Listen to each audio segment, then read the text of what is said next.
Being the most modern vehicle in the game, the Challenger 3 sits on top of the British tech tree, but is it worth grinding or is it just a waste of time? Hope this video will help you to decide. Keep in mind it's the most modern vehicle in the game, which means the in-game performance can change thanks to the design changes or the more material being declassified.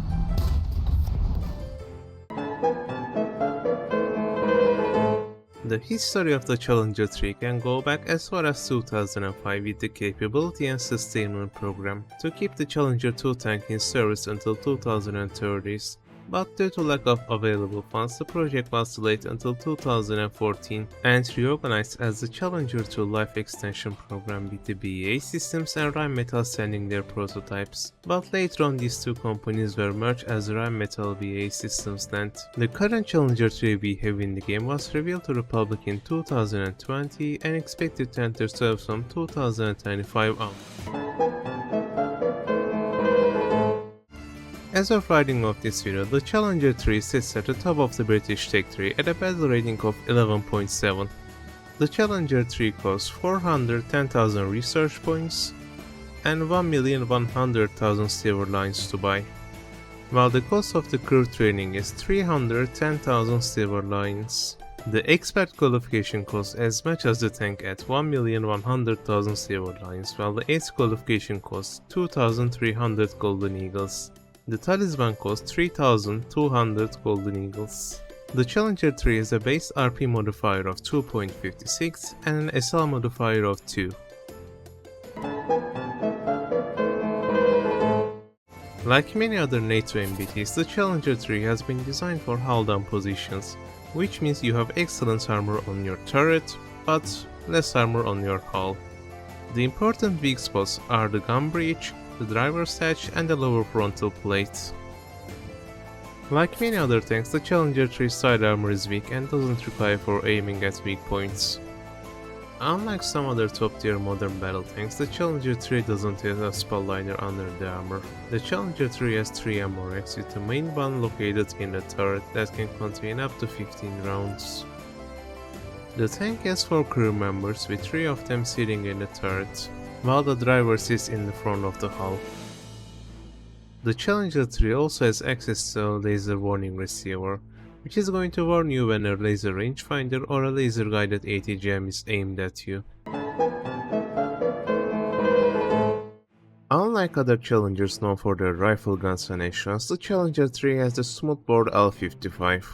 Which means you don't have access to Rash but can use Heat FS, Timed HE and the lethal German APFSDS rounds. Your starting ammunition in the Challenger 3 are the DM12A1 and the DM33.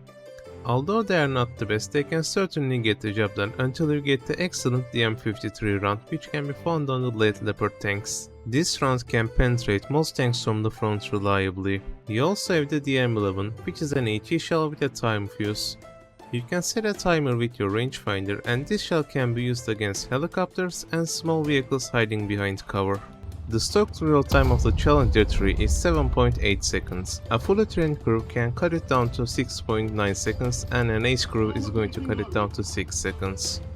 The L55 has a depression of NATO standard minus 10 degrees and an elevation of plus 20 degrees. The gunner of the Challenger 3 has a 2x and a 10x zoom, 3rd generation thermals and a laser rangefinder, which allows it to be effective at longer ranges.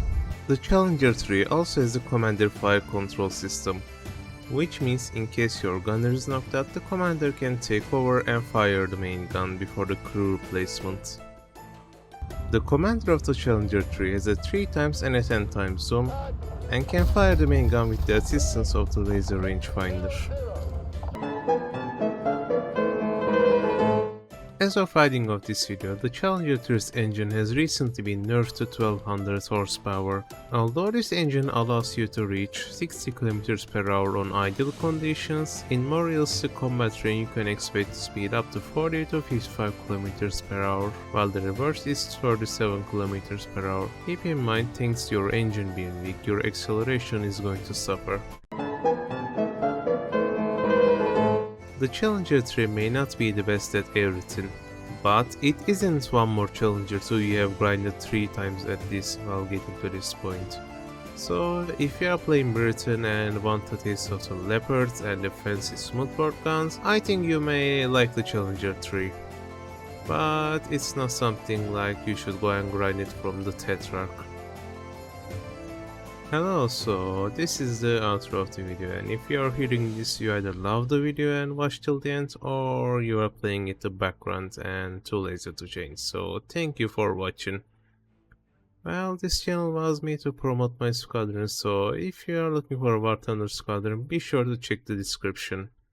Have a nice day or night.